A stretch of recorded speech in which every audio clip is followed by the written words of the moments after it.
c'est Marie-Chloé. Je suis super contente de revenir pour un 3e épisode du podcast sur l'envers. Alors aujourd'hui, c'est un podcast où en fait il y aura quasiment pas de projet fini, juste un, voire 2 presque finis. Mais c'est vrai que ça fait plus d'1 mois que j'ai pas tourné, donc je voulais venir vous faire une petite mise à jour sur ce que j'ai fait. Je suis en retard, mais en tout cas je voulais vous souhaiter une très bonne année.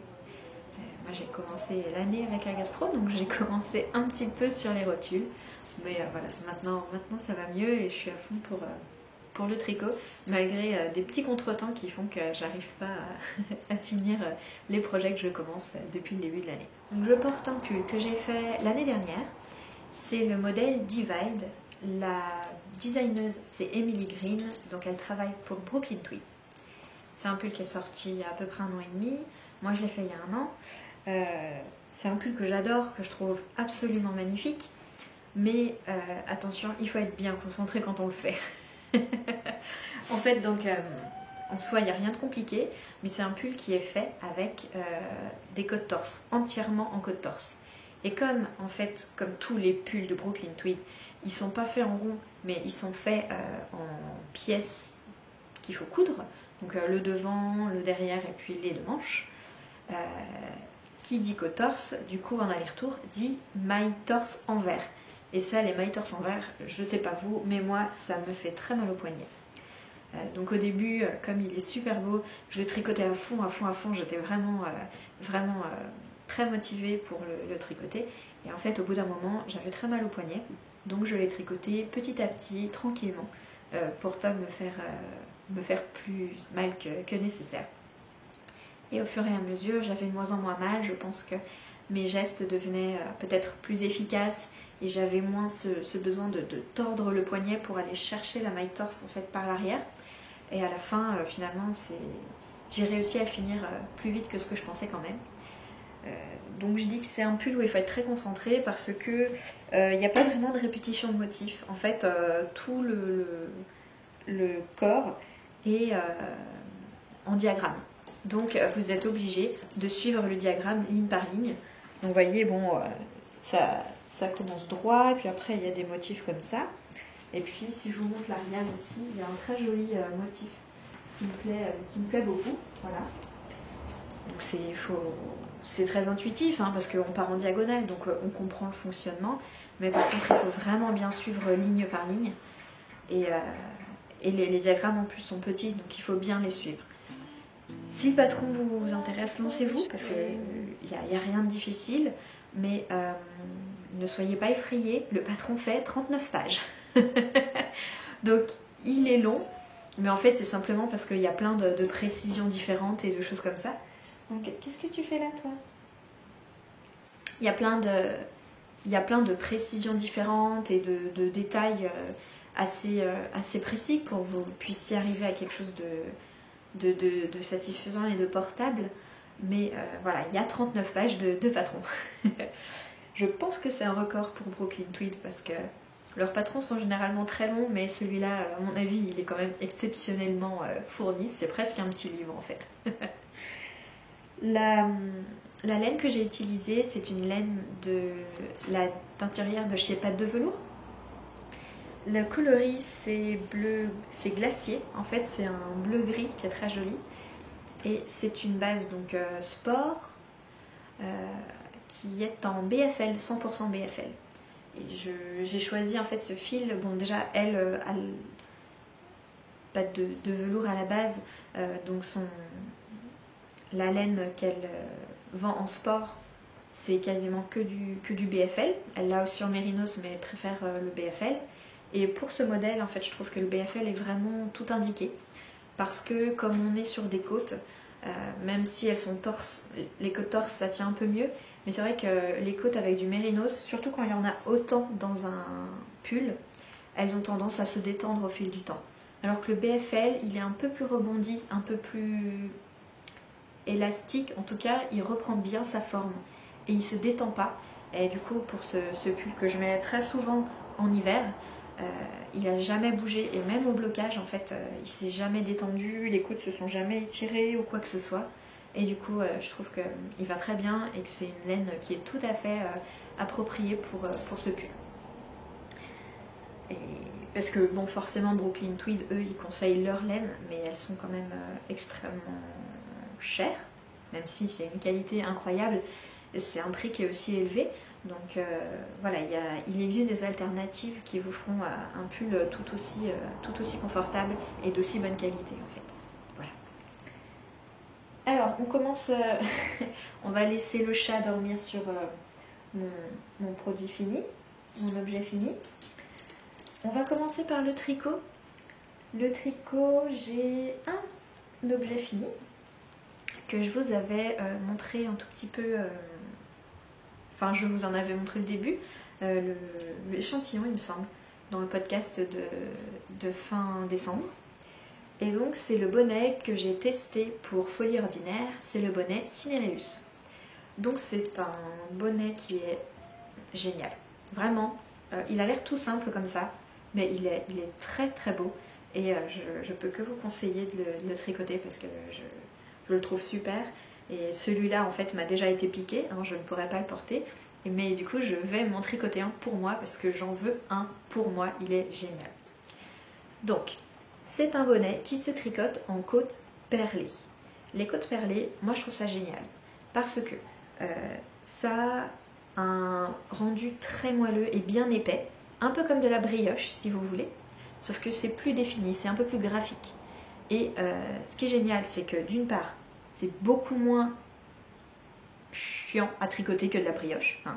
C'est très simple, et en plus, c'est pas du tout aussi mou, ça se tient très bien, et vous n'allez pas avoir ce phénomène d'expansion énorme qu'on a des fois quand on tricote de la brioche. Une fois qu'on le bloque, ça devient, enfin ça se détend beaucoup, alors que là, en fait, la côte perlée, c'est le principe de la côte perlée. Il y a certaines mailles qui sont tricotées 2 fois en fait, ce qui fait qu'on a quelque chose de très dense et qui va se tenir très très bien.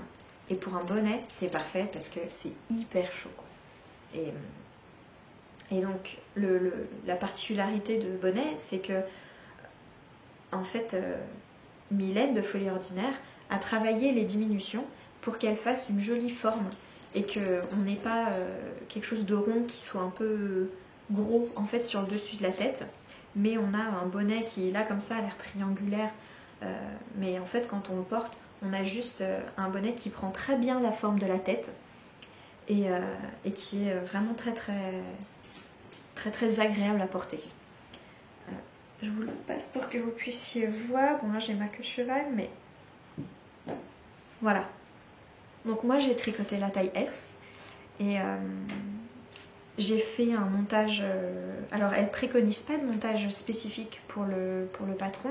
Moi j'ai fait le montage habituel pour les bonnets, c'est-à-dire le Old Norwegian Caston ou le German Twisted Caston, donc qui est le montage que je trouve qui garde bien en fait sa forme et qui reste bien élastique et qui tient bien quand même sur la tête. Donc voilà, bonnet très bien. Vous pouvez rajouter quelques mailles si vous voulez, quelques répétitions en fait pour avoir un effet slouch derrière. Mais sinon, il tient bien sur la tête. Il est moelleux. Je sais pas comment décrire, mais en fait, quand on l'a sur les oreilles, on sent qu'il est moelleux et qu'il est chaud. Alors, je sais pas trop comment ça se fait, mais vraiment, c'est absolument, c'est très très agréable à porter. Et j'ai tout de suite su que ce serait un très bon basique, en tout cas pour moi.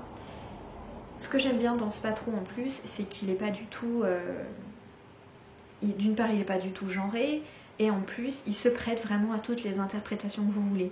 C'est-à-dire que vous pouvez le personnaliser, et selon la laine que vous allez utiliser, il va avoir un style vraiment adapté à la personne à qui vous voulez le faire. Donc je trouve que c'est un super cadeau par exemple. Parce que vous pouvez prendre de la laine à paillettes, vous pouvez prendre de la laine rustique non superwash. Là, moi, je l'ai pris dans un mélange de mérinos et soie. Ce qui fait que même si le tricot est un peu dense, avec la soie, en fait, on a un petit peu de souplesse. Et donc, on n'a pas de pointe sur la tête. Et donc c'est vraiment un très bon bonnet. Il n'est pas très très cher non plus. Il est comme j'aime, c'est-à-dire qu'il est simple mais élégant, avec une intention importante portée sur les détails, sur les finitions. Et ce qui fait qu'il peut vraiment aller à tout le monde. Et il plaira, je pense, à tous les styles de personnes. Donc c'est un très bon patron à garder sous le coude.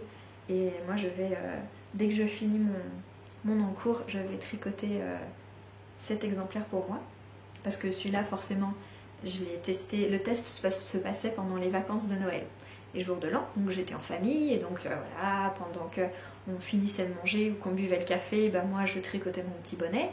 Et puis forcément, une de mes sœurs qui était tout le temps autour, « Oh, il est joli ton bonnet. Oh, cette couleur elle est trop belle. Oh, la soie c'est tout doux. » Ou alors, « Oh, si on sortait se promener, j'entendais un « Oh là là, moi j'ai qu'un seul bonnet. Bon, c'est pas grave, ça me va très bien, hein, mais j'ai qu'un seul bonnet. » Voilà. Et comme je suis extrêmement douée pour comprendre les sous-entendus très subtils comme ça, du coup, je lui ai offert le bonnet pour son anniversaire, qui est en janvier. Et moi, je vais du coup m'en tricoter un. Avec la taille S, j'ai utilisé à peu près les 3/4 d'un écheveau. Donc normalement, le bonnet se tricote en déca. Moi, je l'ai tricoté en fingering, tricoté en double, ce qui revient exactement au même. Et du coup, ce que je vais faire, c'est que je vais utiliser le reste de la pelote de Essevi pour faire le bas du bonnet. Et puis après, je vais prendre un autre écheveau de déca ou de fingering. Je vais voir ce que j'ai dans mes restes.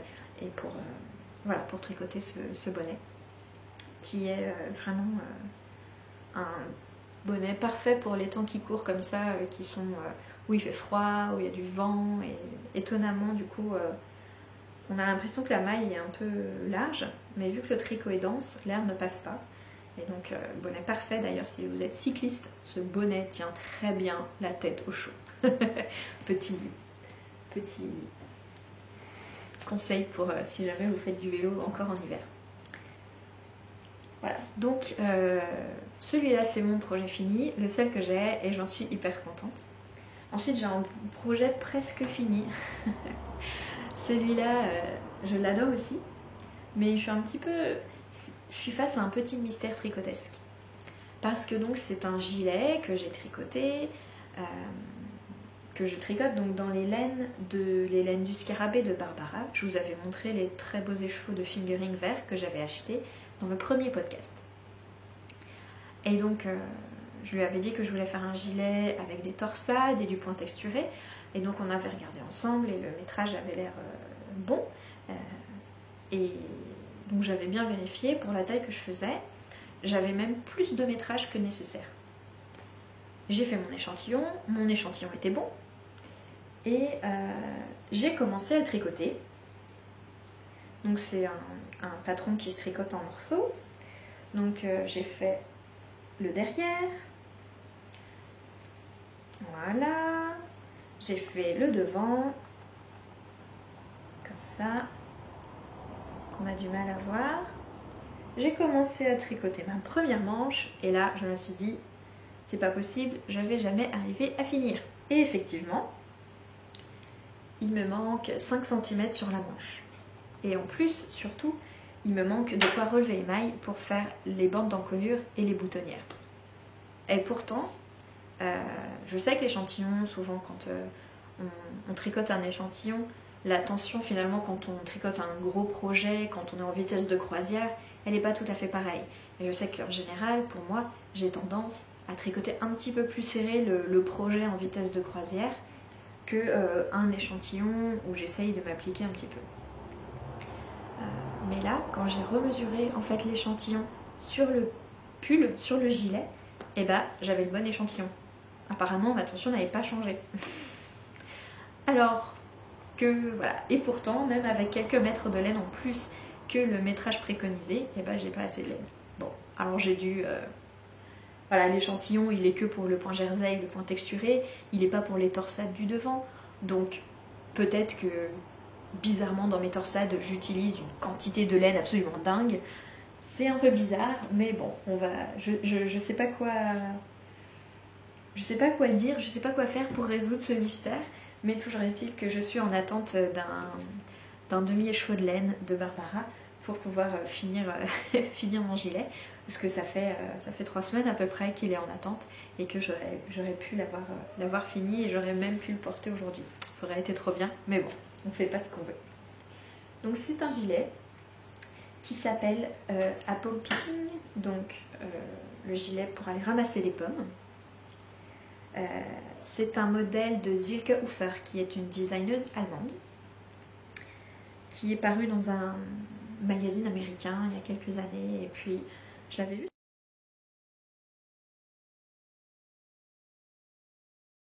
On a ce magnifique point texturé dans le dos, qui est fait avec des mini torsades, comme ceci. J'aimais beaucoup aussi cette jolie démarcation en fait entre le dos qui est en jersey et le haut avec le point texturé. Et après le devant, donc c'est un petit peu de point texturé en haut et puis un joli panneau de torsade qui est pas très compliqué, pas très long à faire et qui est assez, qui rend vraiment bien, je trouve. Les manches en fait sont dans le point texturé de la même manière. Voilà. Donc j'ai hâte de pouvoir porter ce gilet. Je trouve vraiment sympa et vraiment assez original par rapport à ce que j'ai pu voir comme modèle.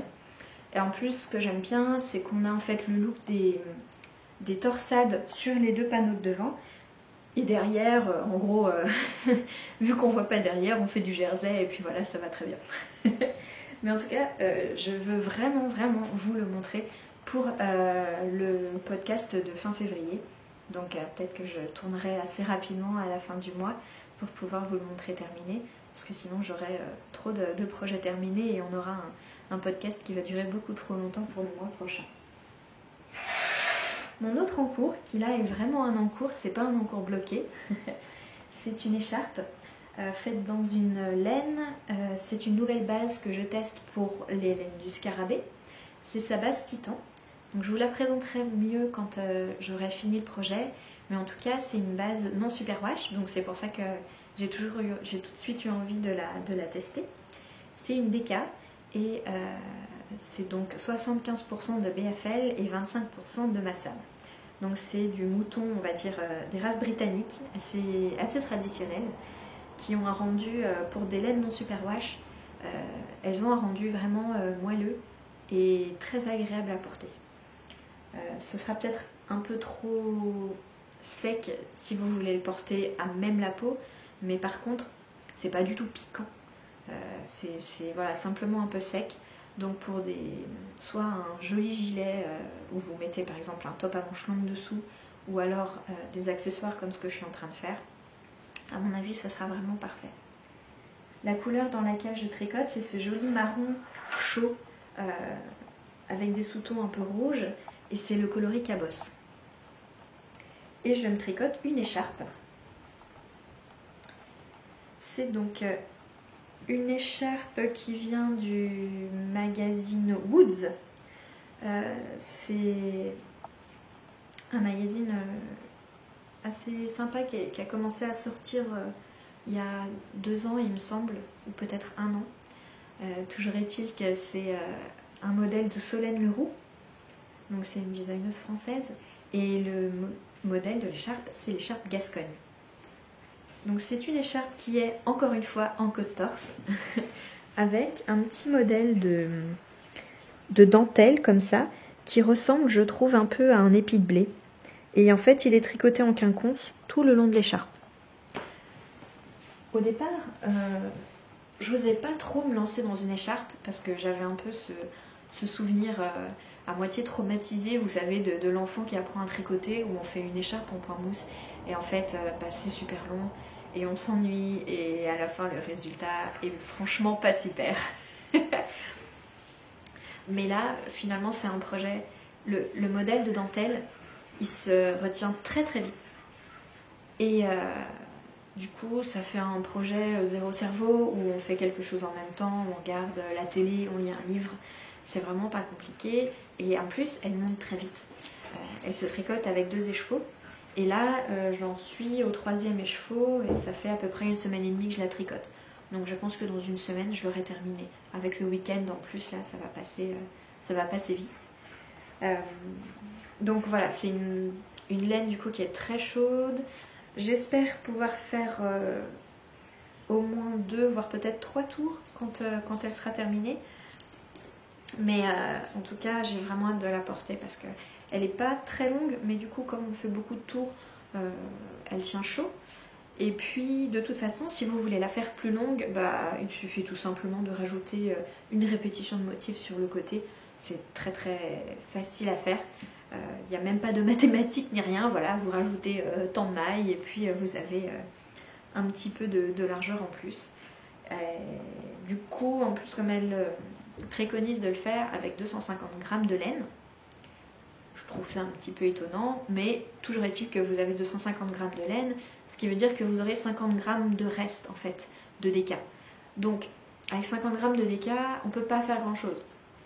Tant qu'à faire, et c'est un peu ce qu'ont fait toutes les autres personnes qui ont fait tricoter ce projet sur Ravelry, eh bien, autant la tricoter soit un petit peu plus large, soit un peu plus longue, jusqu'à en fait que vous ayez utilisé toute la laine.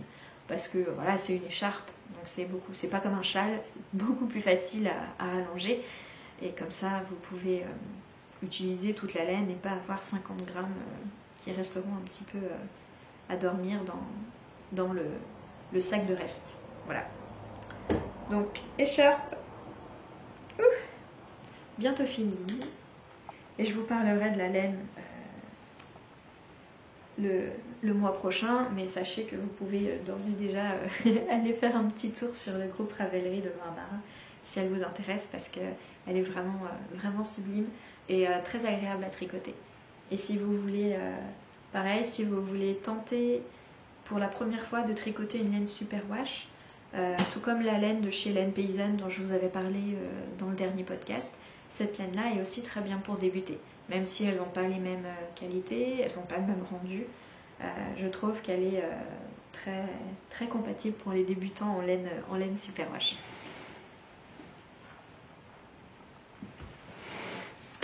Bon, voilà. Là, je pense qu'on en est à peu près... on a fait le tour pour le tricot. J'ai un projet à venir, mais bon, comme j'ai déjà pas mal parlé, on va passer à la couture, et puis comme ça fera un podcast pas trop long. Alors, couture, j'ai déjà un objet fini, quasiment fini. C'est en fait le pantalon que je porte. C'est mon jean safran, voilà. Donc je l'ai fini hier, en fait. Voilà. Du coup, il y a des petits fils qui restent un peu, et je dois finir les coutures rabattues sur les côtés.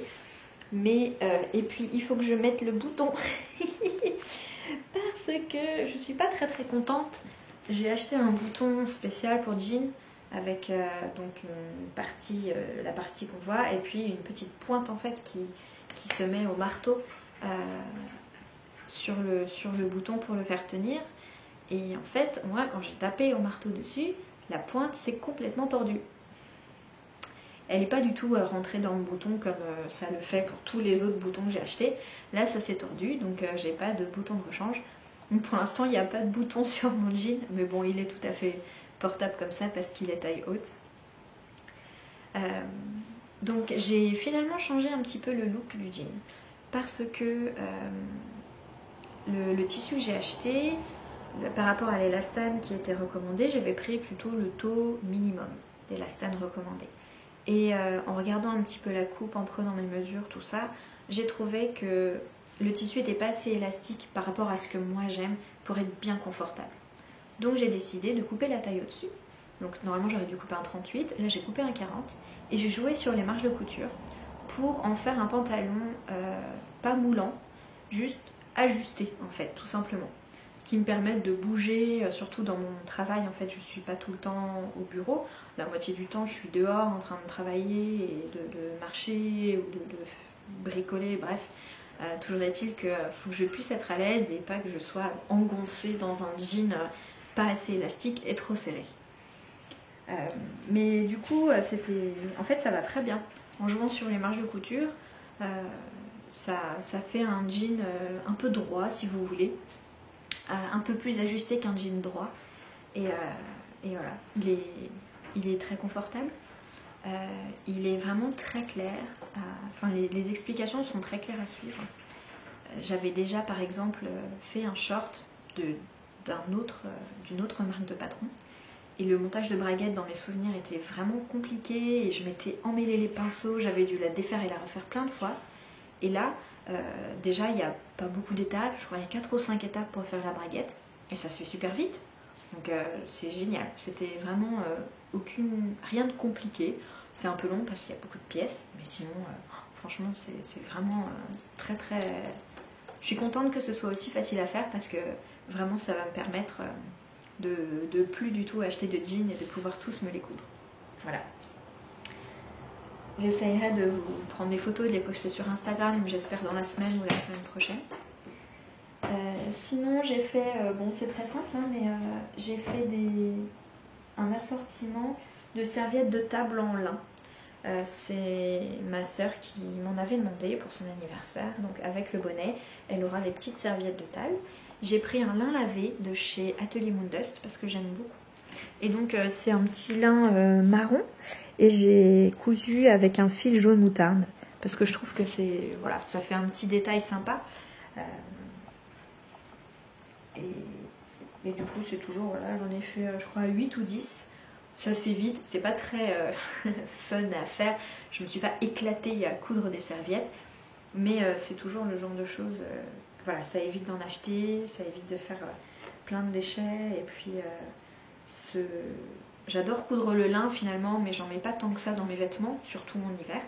Donc là, les serviettes en lin, je sais pas pourquoi, je trouve ça super luxueux et élégant. Alors que bon, pas forcément, enfin c'est pas forcément perçu comme ça en général, mais là-dessus, j'aime bien.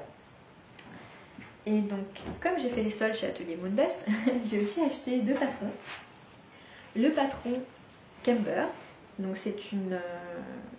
En fait, je l'ai acheté parce que là, vous voyez, c'est une robe, mais en fait, c'est surtout un patron de t-shirt. Et c'est un patron qui est fait pour des tissus tissés, et pas du jersey, pas de la maille.